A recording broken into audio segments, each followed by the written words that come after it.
Alright, so the last thing that I wanted to go over for this week's blob of videos is extruding fancier things along a curve.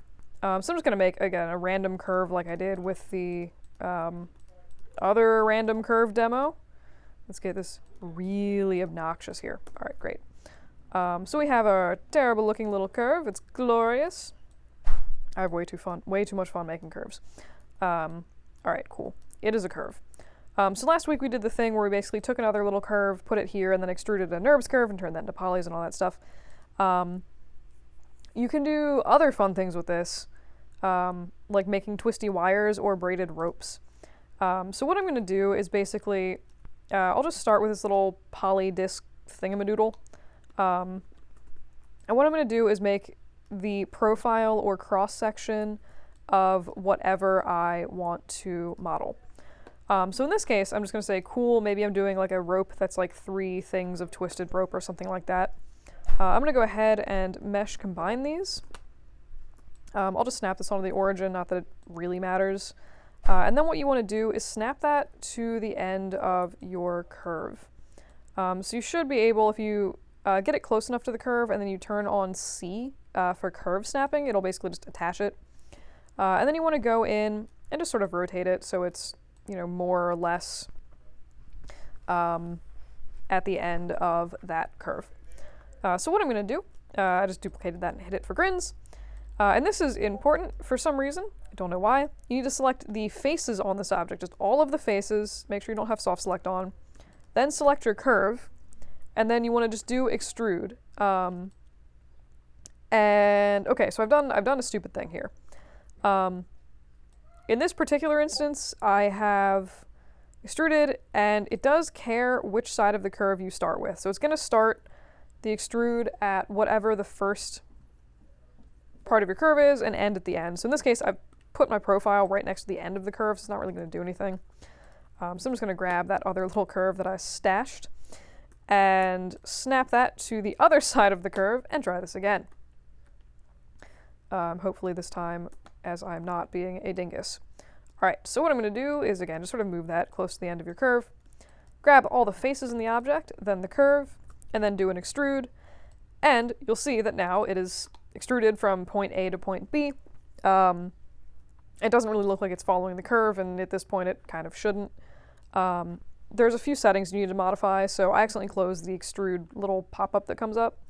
So what I'm going to do is just go ahead and find the extrude in the channel box and be like, cool, I would like more divisions in that, please. And the more divisions you add, you'll notice it starts following the curve closer and closer. So if we add in like 100 divisions, it's going to do a pretty good job of actually following that curve. And I'll do a mesh display reverse. So now we have this weird sort of like rope or cable or kind of like whatever. The nice thing about this is it's actually made of 3 sections, right? So I can like highlight each one of these cables individually, which is convenient if you need to like recolor stuff or anything like that. Where this gets really fun is if you go, again, back into that extrude face, you can add twist to this. It's going to be probably kind of hard to see. You're definitely going to have to set it to something higher than 180. I'm going to do like 4,000. But you'll see that it's actually starting to go in and actually twist the geometry in 8,000 in my mesh. And if we smooth that, it does a pretty nice job of making like a little braided, you know, rope or whatever thing. That's the basics of that. I do want to show you guys how to refine it because like right now you'll notice, you know, on the front of this, it's not super curved, then it gets really, really curved, and then over here it's like barely twisted at all. It looks kind of terrible. And that is a matter, if we look at the curve itself, if we look at the control vertices, right, so it goes, again, based off density the same way the extruding from the other video did, where areas that it's denser is going to have more information, like more subdivisions, compared to over here where you get this massive, awful, stretched out looking thing because the vertices are super far away from each other. So what in this case I'm going to do is the same thing I did last week. I'm just going to go into curves, rebuild, and be like, oh god, not 100 spans. That will make my computer cry. Let's try 25 and do apply. And now we should have a more even looking curve. And it's actually gone through, because I've not deleted history on the object, and it's actually modified the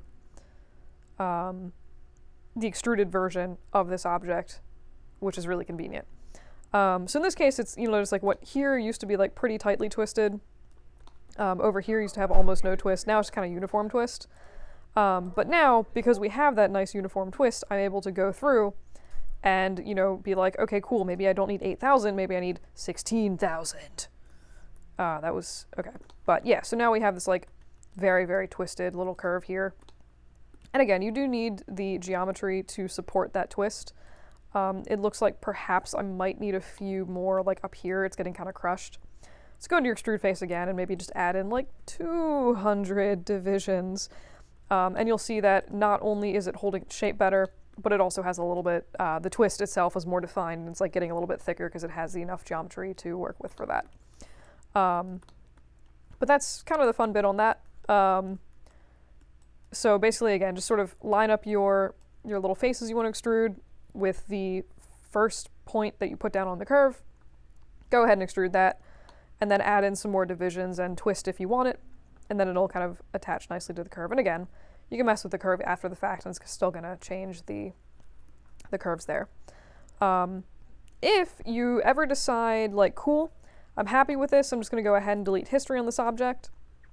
So that way, if I modify the curve, it's not going to change the shape itself, and you're like, ooh, crap, that was dumb. I would like history back, but I've, closed Maya. I can't undo it.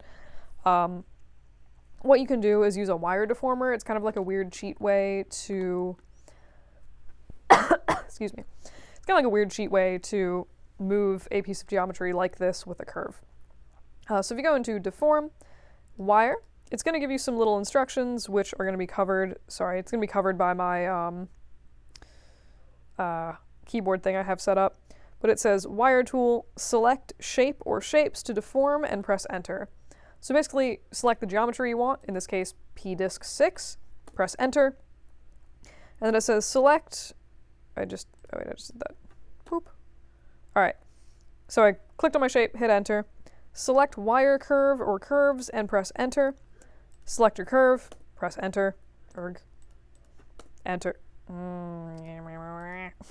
press Enter, and then you should be pretty much good.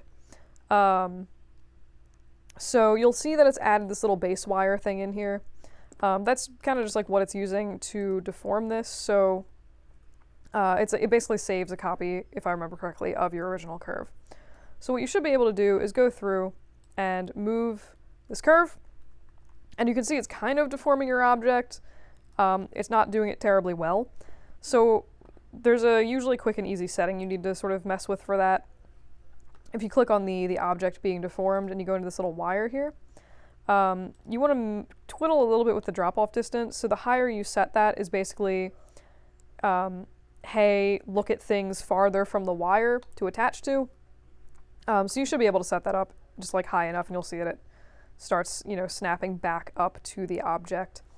And that's basically wire deformers. So there's a bunch of other weird stuff you can do with this, where you can like hook this up to a rig and like other things. But now we have, a little thing. At some point, if I keep moving this, it will reach a point where it like doesn't want to take the geometry along with it. Oof. But it seems like you need to push that pretty far. But if that ever does happen, if it ever sort of detaches from your deformer, you can just up the drop-off distance for that. So that is extruding other polygon stuff. So this is actually quite handy for rope, barbed wire, chains, and other such things. But yeah, I like this. Good feature.